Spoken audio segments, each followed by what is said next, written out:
Hi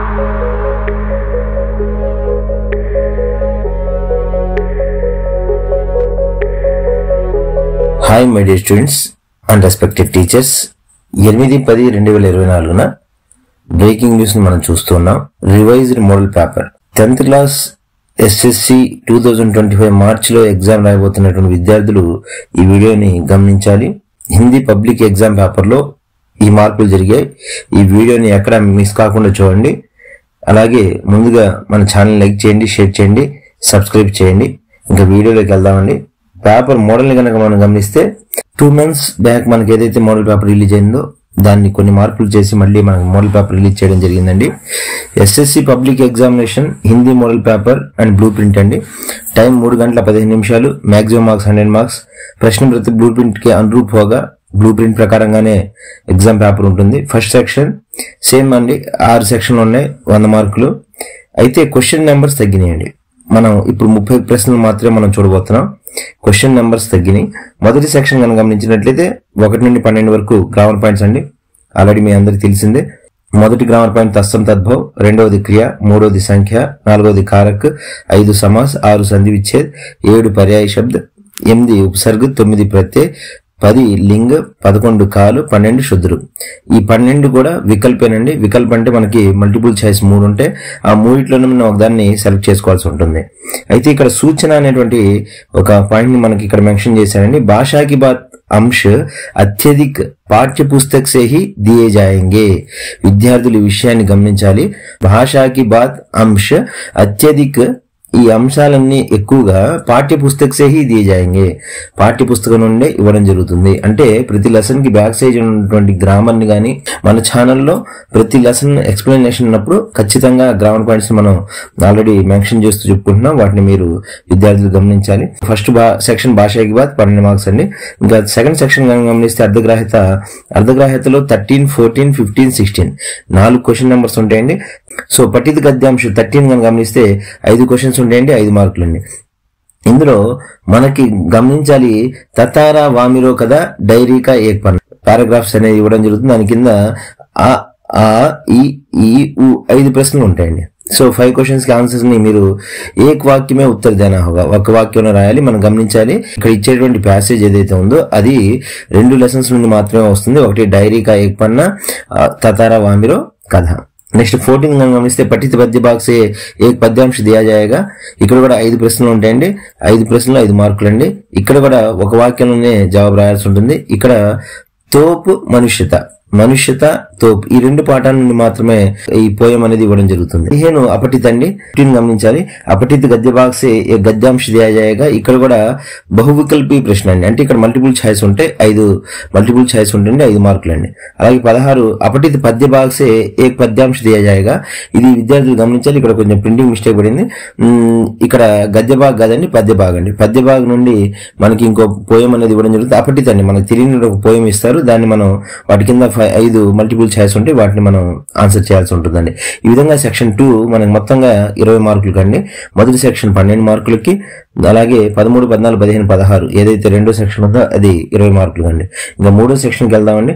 ప్రశ్న అండి. పాఠ్య पुस्तक के कवि जीवन परिचय से संबंधित प्रश्नों से एक के बारे में लिखना होगा. 2 प्रश्नों में से एक का उत्तर देना होगा. రెండు ఛాయిస్లు ఇస్తారండి.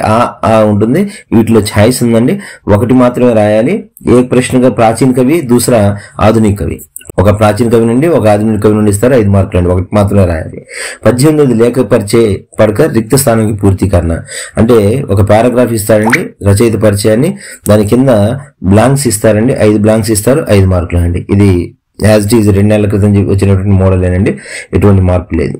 4వ సెక్షన్ కనుక గమనిస్తే ఇక్కడ మార్పు జరిగిందండి. విద్యార్థులు ఈ విషయాన్ని జాగ్రత్తగా అర్థం చేసుకోవాలి. 19, 20, 21, 22, 23, 24, 25, 26 మొత్తంగా 8 ప్రశ్నలు ఇవ్వడం జరిగిందండి. మనకి ఈ 8 ప్రశ్నల నుండి కేవలం మనం 6 ప్రశ్నలు మాత్రమే రాయాలండి. 6 ప్రశ్నలకు 6, 4, 24 మార్కులు అండి. 6 ప్రశ్నలకు గమనించాలి విద్యార్థులు. 6 ప్రశ్నలు మాత్రమే రాయాలి. 8 ప్రశ్నలు ఇస్తారంటే 2 ఛాయిస్ ఉన్నాయండి. ఇక్కడ ప్రశ్నల సంఖ్య మనకు తగ్గింది, మార్కుల సంఖ్య పెరిగిందండి. ఇంతకుముందు 3 మార్కులకు ఉండేటువంటి క్వశ్చన్ ఇప్పుడు 4 మార్క్స్ చేశారు. పద్య భాగం నుండి 3 ప్రశ్నలు ఇస్తారండి, గద్య భాగం నుండి నుండి 3 ప్రశ్నలు ఇస్తారు. అలాగే ఉపవాచకు మన 2 లెసన్స్ ఉన్నాయి, అందులో నుండి ఒక్కొక్క పాఠం నుండి ఒక్కొక్క ప్రశ్న వస్తుందండి. ఇలా 8 ప్రశ్నలు ఇస్తారు. ఇక్కడ గమనించండి. पद्य भाग से 3 प्रश्न दिए जाएंगे, 4 वाक्य में उत्तर देना होगा. गद्य भाग से 3 प्रश्न दिए जाएंगे, 4 वाक्य में उत्तर देना होगा. उपवाचक पाठों से 2 प्रश्न दिए जाएंगे और 4 वाक्य में उत्तर देना होगा. इस भाग के अंतर्गत कुल 8 प्रश्न दिए जाएंगे. మొత్తం ఎన్ని ప్రశ్నలు ఇచ్చారండి? 8. छात्रों को इन 8 प्रश्नों में से केवल 6 प्रश्नों का उत्तर देना होगा. కేవలం 6 ప్రశ్నలకు జవాబు రాస్తే సరిపోతుందండి. 6 ప్రశ్నలు 6 4 24 మార్కులు అండి. ఇక్కడ మార్కులు పెరిగిన విషయాన్ని గమనించారు విద్యార్థులు. ఇంతకుముందు 8 ప్రశ్నలు రాయాల్సి ఉండేది, వాటి స్థానంలో ఇప్పుడు మనం 6 ప్రశ్నలు రాస్తే సరిపోతుంది. यह प्रश्न पाठ्य पुस्तक के लिए लिखित अंश या पाठ्य पुस्तक के का अभ्यास के 25-30 शब्दों में అంటే మనకి కా అనేటువంటి భాగంలో ఉన్నటువంటి ప్రశ్నల నుండి మాత్రమే అడగడం జరుగుతుంది. ప్రశ్న సంఖ్య 19 మనకు ఆల్రెడీ ప్రీవియస్ మోడల్లోనే మనం 2 నెలల క్రితం చెప్పుకున్నామండి. ప్రశ్న సంఖ్య 19 ఏదైతే ఉందో అది పాఠ్య పుస్తకంలోని సాఖీ పాఠంలో 1 నుండి 4 దోహాల నుండి మాత్రమే ఇస్తారు. ఈ విషయాన్ని విద్యార్థులు గుర్తుపెట్టుకోవాలి. అంటే మనం 4 దోహాలు కనుక చూడకుండా రాయడం నేర్చుకున్నట్లయితే, తప్పులు లేకుండా రాయడం నేర్చుకున్నట్లయితే 4 మార్కులు తెచ్చుకోవచ్చు. 5వ సెక్షన్ లో మనం గమనిస్తే 5వ సెక్షన్ లో మనకి 27, 28 27 పద్య భాగ నిబంధాత్మక ప్రశ్న ఇస్తారండి. అందులో నుండి మనం 6 లేదా 8 వాక్యాల్లో प्रश्न आंसर रायाल्सी उंटुंदी. అయితే ఇక్కడ इस भाग में प्रश्न देते समय सारांशक प्रश्न दिए जाएंगे या पाठ के शीर्षक के नाम से प्रश्न बनाए जाएंगे. ఇక్కడ సారాంశక ప్రశ్నలు ఇస్తారండి, లేదా పాఠం పేరుతో సారాంశం రావచ్చు, డైరెక్ట్ గా సారాంశం అయినా అడగొచ్చు. విషయ సూచన इस प्रश्न का उत्तर केवल 8 पंक्तियों में देना होगा. అయితే 8 వాక్యాల్లో ఈ ఆన్సర్ ని రాయాలండి. అయితే పద్ पर्वत प्रदेश में पावस मनुष्यता జాగ్రత్తగా వినాలండి. పద్ మనుష్యత పర్వత ప్రదేశ్ మే పావస్ ఈ 3 పాఠాల నుండి మాత్రమే ఇక్కడ సారాంశ క్వశ్చన్స్ వస్తాయి. 2 ప్రశ్నలు ఇస్తారండి, 1 మాత్రం రాయాలి. ఛాయిస్ ఉందండి, 8 మార్క్స్. తర్వాత 28వ ప్రశ్న కనుక గమనిస్తే గద్య భాగ నిబంధాత్మక ప్రశ్న అండి. కిసి एक प्रश्न का उत्तर 6-8 पंक्तियों में देना होगा. ఇక్కడ కూడా 2 ప్రశ్నలు ఉంటాయండి, రెండిట్లో మనం 1 మాత్రమే రాయాలి. 8 మార్క్స్ అండి.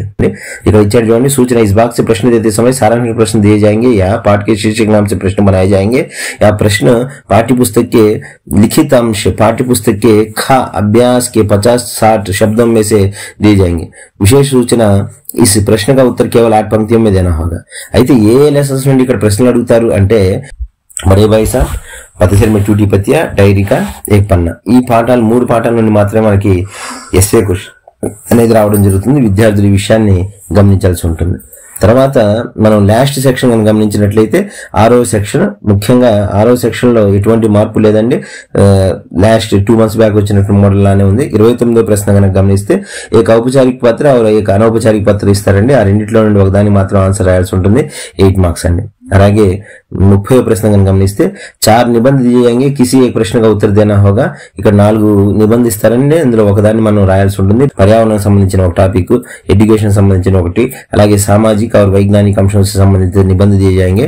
వీటికి సంబంధించినటువంటి జనరల్ ఎస్సెస్ మనకి ఇవ్వడం జరుగుతుంది. ఈ ప్రశ్న కేవలం 10 వాక్యాల్లో రాస్తే సరిపోతుంది. 10 మార్క్స్. Model paper గమనిద్దామండి. మొదటి సెక్షన్ యాజ్ ఇట్ ఈజ్ అండి, ఎటువంటి మార్పులు సేమ్ 1 నుండి 12 వరకు ఏదైతే భాషకి బాత్ ప్రీవియస్ 2 నెలల క్రితం మనం చెప్పుకున్నాం అదే మోడల్ అండి. ఎటువంటి మార్పు లేదు. ప్రతి దానికి కూడా 3 ఆప్షన్స్ ఉంటాయి. 3 నుండి ఒకదాన్ని సెలెక్ట్ చేసుకోవాల్సి ఉంటుందండి. 2వ సెక్షన్ గమనించినట్లయితే 13, 14 పట్టిత అండి. అంటే పట్టిత గద్య భావన నుండి ఒక పారాగ్రాఫ్ ఇచ్చి దాని కింద 5 క్వశ్చన్లు ఇస్తారండి. 5 క్వశ్చన్లకు ఆన్సర్ రాయాల్సి ఉంటుంది.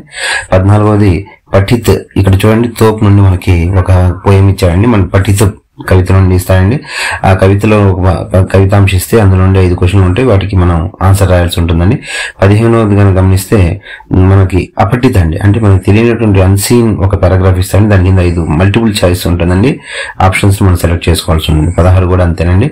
అన్సీన్ పోయం ఇస్తారండి, దాని కింద 5 మల్టిపుల్ చాయిస్ ఉంటాయండి, వాటిని మనం సెలెక్ట్ చేసుకోవాల్సి ఉంటుంది. ఆల్రెడీ పేపర్ మోడల్ సంబంధించి మన ప్రీవియస్ మన వీడియోలో కూడా చెప్పుకోవడం జరిగింది. థర్డ్ సెక్షన్ అండి. థర్డ్ సెక్షన్ కూడా ఎటువంటి మార్పు లేదండి. మనకు 2 కవిపరిచయాలు 17వ ప్రశ్న కింద 2 కవిపరిచయాలు ఇస్తారు. ఒకటి ఆధునికం, ఇంకోటి ప్రాచీన అండి. ఆ రెండిట్లో ఒకదాన్ని సెలెక్ట్ చేసుకుని రాయాల్సి ఉంటుంది. 18వ గమనించినట్లయితే సీతారాం శేఖర్ గురించి ఒక లేఖక పరిచయం ఇచ్చారండి. ఆ లేఖక పరిచయం చదివి దాని కింద 5 బ్లాంక్స్ ఉంటాయండి. ఆ బ్లాంక్స్ మనం పూర్తి చేయాల్సి ఉంటుంది. మార్పు చెందినటువంటి సెక్షన్ ఏదైనా ఉందంటే అది 4th సెక్షన్ అండి. ఇక్కడ కనుక గమనిస్తే 19వ ప్రశ్న యాజ్ ఇట్ ఈజ్ అండి. సాఖీలో నుండి 4 దోహాలు చదివితే 1 దోహా వస్తుంది. దాన్ని పూర్తి చేసినట్లయితే 4 మార్కులు అండి. ఇక్కడ ఇంతకుముందు అయితే 3 మార్కులు ఉండేది, ఇప్పుడు 4 మార్కులు చేశారండి. ఇంత 8 ప్రశ్నలు మనం అటెంప్ట్ చేయాల్సి ఉండేది, ఇప్పుడు 6 ప్రశ్నలు అండి తగ్గించారండి. ప్రశ్నలు తగ్గించారు, మార్కులు పెంచారండి. విద్యార్థులు ఈ విషయాన్ని గమనించాలి. 19, 20, 21 పద్య భాగం అండి, 22, 23, 24 గద్య భాగం అండి, 25, 26 ఉపవాచక అండి. మనకు 2 లెసన్స్ ఉండే ఉపవాచక, 2 లెసన్స్ నుండి 2 క్వశ్చన్లు వస్తాయండి. మొత్తంగా 8 ప్రశ్నలు ఇస్తారు. కానీ మనం ఇక్కడ ఛాయిస్ ఉందండి, విద్యార్థులు గమనించాలి. మనం కేవలం 6 ప్రశ్నలు రాస్తే సరిపోతుంది. 6 4 24 మార్కులు అండి. 5వ సెక్షన్ అండి, యాజ్ ఇట్ ఈజ్ అండి, సేమ్ ఇంత ముందు లాగానే 27వ ప్రశ్న 2 పోయిటరీ క్వశ్చన్స్ ఇవ్వడం జరుగుతుంది. ఆ పోయిటరీ క్వశ్చన్స్ నుండి ఒకదానికి ఆన్సర్ రాయాల్సి ఉంటుంది. ఇక్కడ సారాంశం అడగడానికి కూడా అవకాశం ఉందండి.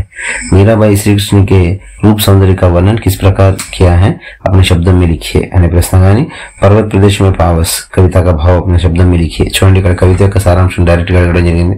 సో కవిత యొక్క సారాంశాలు అడగడానికి కూడా అవకాశం ఉంది. రెండిట్లో నుండి ఒకటి రాసి సరిపోతుందండి, 8 మార్క్స్. అలాగే 28వ ప్రశ్న గమనించినట్లయితే ఇక్కడ కూడా గద్య భాగం నుండి 2 ప్రశ్నలు ఇస్తారండి. बड़े भाई की स्वभावगत विशेषता बताइए, गांधी जी में नेतृत्व की अद्भुत क्षमता थी, उदाहरण सहित स्पष्ट कीजिए అనే ప్రశ్నలో నుండి ఇది 50-60 పదాలు ఉన్నటువంటి మహాప్రాణ ఖాలో నుండి మాత్రమే అడగడం జరుగుతుందండి. 8 మార్క్స్ విద్యార్థులు గమనించాలి. ఇంకా 6th రోమన్ ఎటువంటి మార్పు లేదండి. 29వ ప్రశ్న గమనించింది, ఒకటి औपचारिक ఇంకోటి अनौपचारिक అండి. ఇక్కడ చూడండి, बीमारी का कारण बताकर 5 दिन की छुट्टी मांगते हुए अपने प्रधान अध्यापक के नाम पर पत्र लिखिए, 8 మార్క్స్ అండి. లేదా हिंदी सीखने की आवश्यकता बताते हुए अपने मित्र के नाम पर पत्र लिखिए. ఈ 2 లెటర్స్ లో ఉండి ఒకదాన్ని మనం ఆన్సర్ చేయాల్సి ఉంటుందండి. చివరిగా 30th చూసినట్లయితే నిబంధన 4 ఇస్తారండి. అందులో ఒకదాన్ని ఆన్సర్ రాయాల్సి ఉంటుంది. వృక్ష హమారే సాథీ, పుస్తకాలే దీపావళి, దూరదర్శన్, ఇలా 4 జనరల్ ఎస్సెస్ ఇవ్వడం జరిగింది. ఒకదాన్ని మనం ఆన్సర్ రాయాలి. 10 మార్క్స్ అండి. విద్యార్థులు ఈ విషయంలో కొంచెం జాగ్రత్తగా ఉండాలి. మంచి జనరల్ ఎస్సెస్ ని సెలెక్ట్ చేసుకోవడం, రాయడం అనేది చేయాలి. విద్యార్థులు న్యూ మోడల్ పేపర్ ని అర్థం చేసుకోవాలండి. మనకు బాగా మార్పులు జరిగినటువంటి సెక్షన్ ఏదైనా ఉంది అంటే ఆ సెక్షన్ 4th సెక్షన్ అండి. ఏదైతే షార్ట్ ఆన్సర్స్ ఉన్నాయో వాటిని 4 మార్కులు చేయడం జరిగింది. ఈ వీడియో కనుక మీకు నచ్చినట్లయితే లైక్ చేయండి, షేర్ చేయండి. ఇలాంటి మరిన్ని వీడియోస్ కోసం రెహమాన్ హిందీ టీచర్ అనే ఛానల్ ని ఫాలో అవ్వండి. ధన్యవాదాలు.